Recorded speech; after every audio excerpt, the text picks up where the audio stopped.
Hello, Dr. Dan Miller here on the 250 River with Dr. Dan. This is episode 49. We're running up 250 years ago in the week that ends October 30th, 1775. And wow, what a week it is.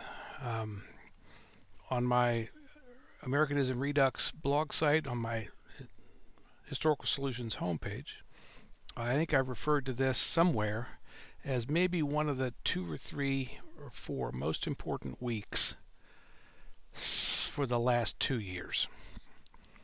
And it's a week you don't know, which means I'm thrilled to bring it to you. So I make no exaggeration when I put it in the top 5 of the weeks of the last 104 weeks that and more that we've done. So let's unfold it, unpack it, and unwind it as to why that is. But before we do so, or as we do so, I want to say this episode is in honor and a thank you to the Van Leuvenai family in Newcastle, Pennsylvania, just outside, not too far outside of Philadelphia. The Van Leuvenais are welcoming their latest addition, a baby, into their household.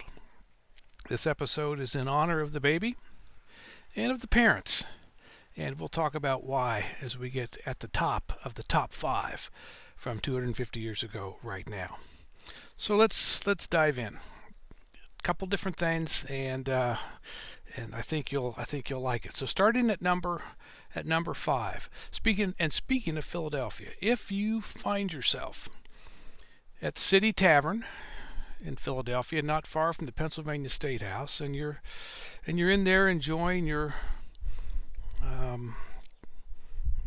tankard of ale, your tankard of rum, or a rum punch, or one of those chilly weather drinks that they make that everybody enjoys called Flip, which I've actually made and survived having consumed it.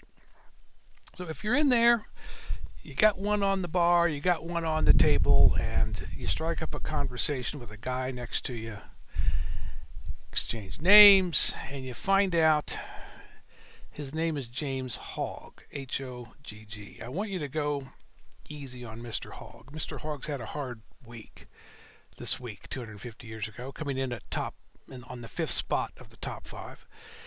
He's in town lobbying the Second Continental Congress, and he's trying to convince them to say yes, to say yay to the idea of a 14th colony, or 15th, depending if you're hoping Canada comes in, as one of the next new colonies in the American colonial world. It's going to be called Transylvania. It's out in the Kentucky River Valley area, in the vicinity of a place called Boonesboro, where Daniel and Rebecca Boone and a couple hundred other people are carving out and hacking out a life there in their settlement, and they hope in their future colony called Transylvania. James Hogg is here to pitch this idea, to sell it, to lobby this idea to the Continental Congress, and he's kind of found out today that no way, no man, it's not happening, not happening. He got that news from a couple of delegates, a couple of well-placed delegates, and so maybe he's in City Tavern, not drowning his sorrows, but certainly dampening them up a bit as far as that goes. So, number 5, if you're in City Tavern talking to James Hogg, buy him the next round of a Flip, and tell him you understand. Now, my leadership question for you coming out of this is, he's going to go back to square one, and he's going to have to tell the people out there in the hopefully future Transylvania, the Boones and the others, we're all back to square one. And so my question for you is, have you gone back to a square one before in your leadership, and what's that journey like, back from where you are to square one? That's number 5. Number 4. Actually, we're going to blend with number 3. So 3 and 4, 4 and 3 go together. Here's the 4th in a kind of a random mini order. We go over to London for both 4 and 3. We have King George III making a second major statement in the last 2.5 months. Back in August, he had declared the colonies in rebellion, And now, this week, he's declared them two things. They are using a general rebellion in order to pursue, let me get these words right, in order to pursue, quote, an independent empire, close quote. And as far as the king is concerned, that's a further hammering down of the nail. And it means one thing: all-out war, all-out military action. There's no politics. There's nothing. There's nothing of anything else. We're going to get troops from wherever. We'll hire them if we need to. I'm in the process now of making arrangements to hire them, in fact. And we're going to go at this from a military perspective. We're going to crush and quell this rebellion and this attempt to establish an independent empire. Notice his words. He's using it's independent, it's independent, but he's attaching it to a word that is his word, empire. He's the king of and over an empire, so they must be seeking an empire. This kind of resistance must mean a breakaway empire. Now, one thing he didn't do that he did in the August statement. In the August statement, he warned and put him on notice that there's a lot of people in the British Isles who are supporting this effort. They're sympathizers, encouragers, supporters, borderline betrayers, really, of this breakaway effort. He said that and I want people to keep an eye on them, and we may punish them. He says that in August. But in this late October speech, it's a speech to from the throne, he doesn't even mention that part of it. And that's made all the more odd by the number 3 item that we're rolling into this together on our top 5.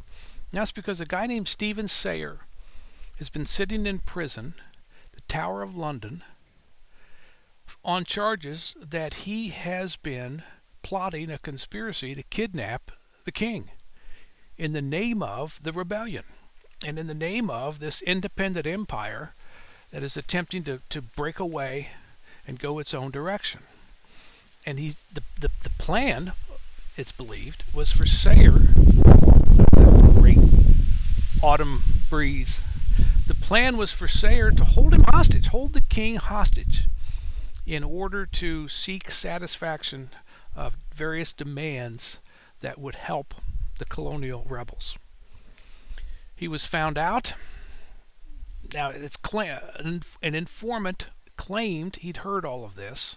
If this doesn't sound like some things of relatively recent note, it sure does to me. He claims to have overheard all of this and maybe even been part of it. And so that's what led to Sayer's arrest. Now, on the same day that he's arrested, there's going to be a hearing held, and he's going to be kind of let loose on a large bond that his buddies have posted. So that's all happening at the same time. By the way, the kidnapping was supposed to be of the king on the way to giving this speech that he ends up giving this week. So it's weird. It's really weird that in light of that, the king doesn't even reference the earlier inclusion of domestic enemies inside of the British Isles. Here's my leadership question for you as we put these two together, this 4 and 3 on our top 5. This is a part of the past that just has gotten lost, I think. Now, the speech is well known. You go on the internet, the speech is everywhere. But the Stephen Sayer stuff is not, and as well known, not as prominent or as visible. And I don't know, man. You don't hear anything about this. And you don't hear anything about the dropping of that reference to the domestic enemies from 2.5 months before. So it's just kind of gotten lost or forgotten or shoved aside or papered over. And my question for you from a leadership perspective: are there parts of your present right now that you think will get lost or are likely to be lost or forgotten or papered over or what have you? Now, let's move to our final slots. Number 1 and number 2 and number 1 again. So yes, I realize that's 3. That takes us to 6, not 5, Dan. I don't care, because this is the perfect little trio to put at the very top of our list this week on episode 45. Let's bring in the baby. We've got a baby, we've got a man, and we've got a woman. The baby, as we said, Vander Levi or whatever. I can't even remember what the name is now. In Newcastle, Pennsylvania. They've just had a baby. They've named it George Washington. There's a man now named Benjamin Rush in Philadelphia, a doctor, who's writing to a friend and saying that this George Washington, the man, not the baby, this George Washington is just brilliant at, quote, the government of the army, close quote. Not commanding, not leading, not battlefield strategizing and victories and all that, at the government of the army. He's brilliant at it.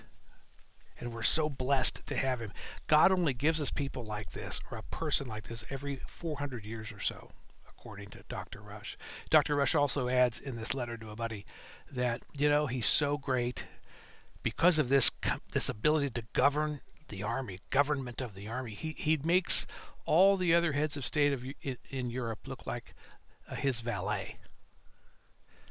So we got the baby named George Washington. We've got the person George Washington being cited by this man Benjamin Rush as a genius at the government of the army. And then finally we have a woman, a black woman named Phyllis Wheatley, a poet who used to be enslaved.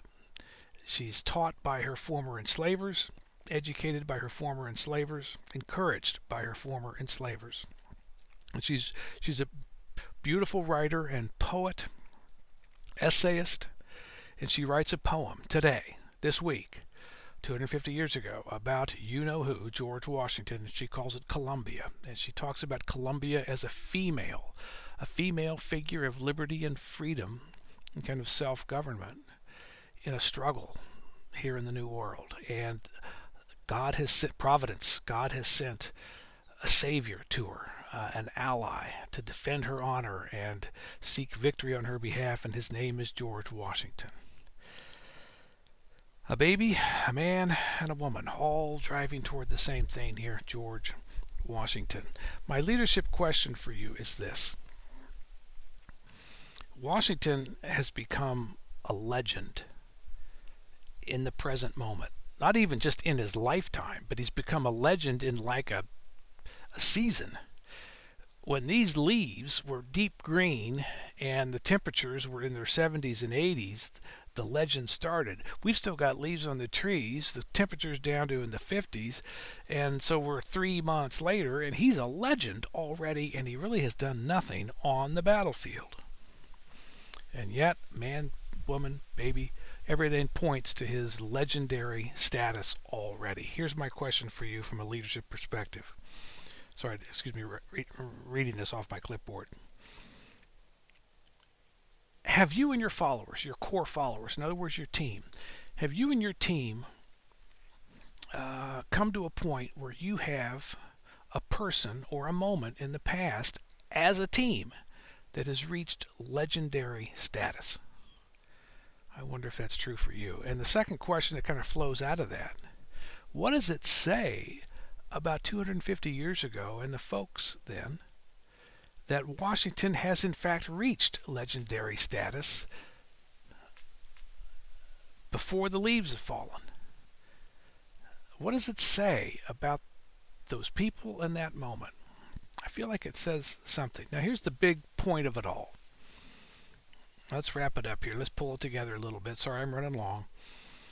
We've got James Hogg feeling blue because Transylvania has hit a roadblock. That's number 5. We've got Stephen Sayre and King George III in this kind of wild piece here in late October in London about the king possibly being kidnapped while the king's on the way to give a speech that says the colonies are gonna be crushed in wartime and in warfare and war making. This kind of weird swirl of domestic resistance and suddenly no other reference to it. And then we have our man, our woman, and our baby rounding out the top of this list. Already talking about a legend. So here's what I want to reference to you. Is there something in the American Union that needs a living and breathing legend?